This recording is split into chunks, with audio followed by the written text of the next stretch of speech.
नमस्कार मित्रांनो, युनिवर्स मराठी या यूट्यूब चॅनेलवर सर्वांचे मनापासून स्वागत. तुम्ही जर या चॅनेलवर नवीन असाल तर या चॅनेलला सबस्क्राईब करा आणि बेल आयकॉन प्रेस करा.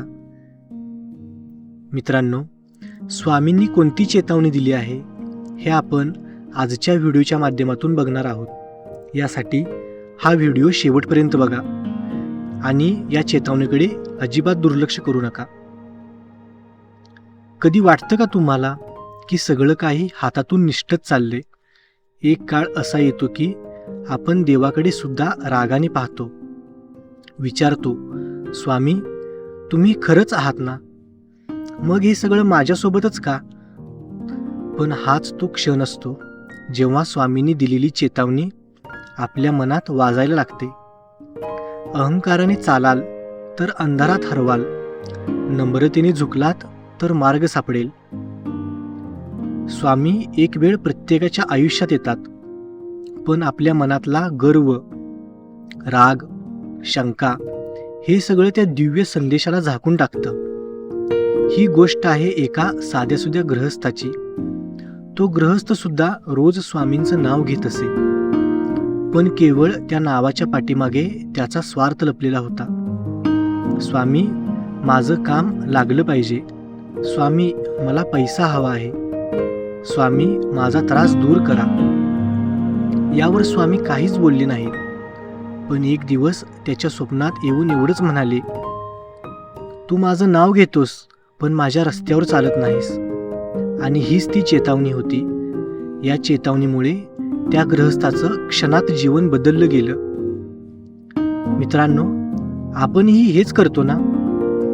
फक्त चमत्काराच्या अपेक्षेने स्वामींना हाक मारतो, पण जेव्हा त्याचं धैर्य, सहनशीलता, नम्रता शिकण्याची वेळ येते तेव्हा दुर्लक्ष करतो. स्वामींनी सांगितलंय, तुला पैसा हवा असेल तर मेहनत कर, तुला शांती हवी असेल तर सत्य बोल, आणि तुला माझा कृपाशीर्वाद हवा असेल तर दुसऱ्यांचं भलं कर.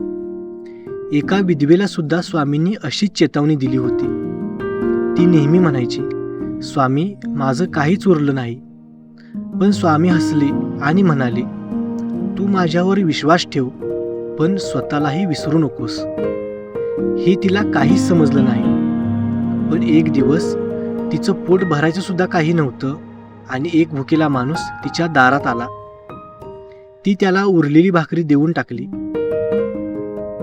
त्या रात्री स्वामींनी तिच्या स्वप्नात येऊन केवळ एवढंच बोलले, आता माझं काम सुरू झालंय. स्वामींनी दिलेली ही चेतावणी ही भीती वाटावी अशी नसते, ती जागृतीसाठी असते. तू फसवणूक करतोस तरीही मी सोबत असतो, पण मी शांत असणं म्हणजे मी सहन करतोय असं समजू नकोस.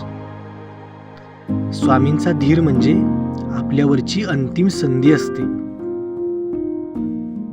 मित्रांनो, आजही हजारो लोक फक्त दर्शन, नाव, फोटो, व्हिडिओ यावर समाधानी होतात.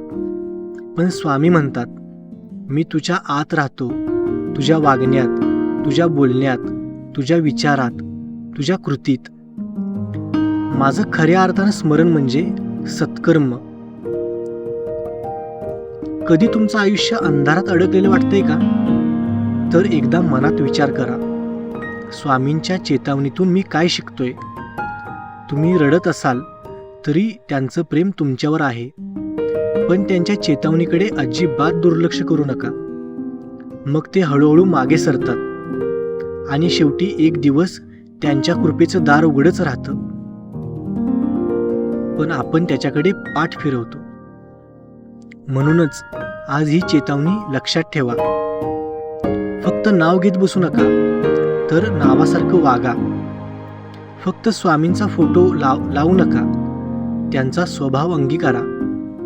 स्वामींच्या चमत्काराची वाट नका बघू, चमत्कारा घडवणारा माणूस बना.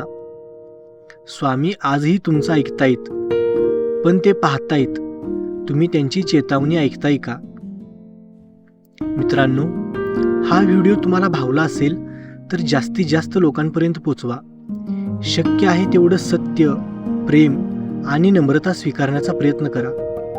कारण स्वामींच्या चेतवणीला दुर्लक्ष करणं म्हणजे स्वतःच्या जीवनाच्या उजेडाकडे पाठ फिरवणं.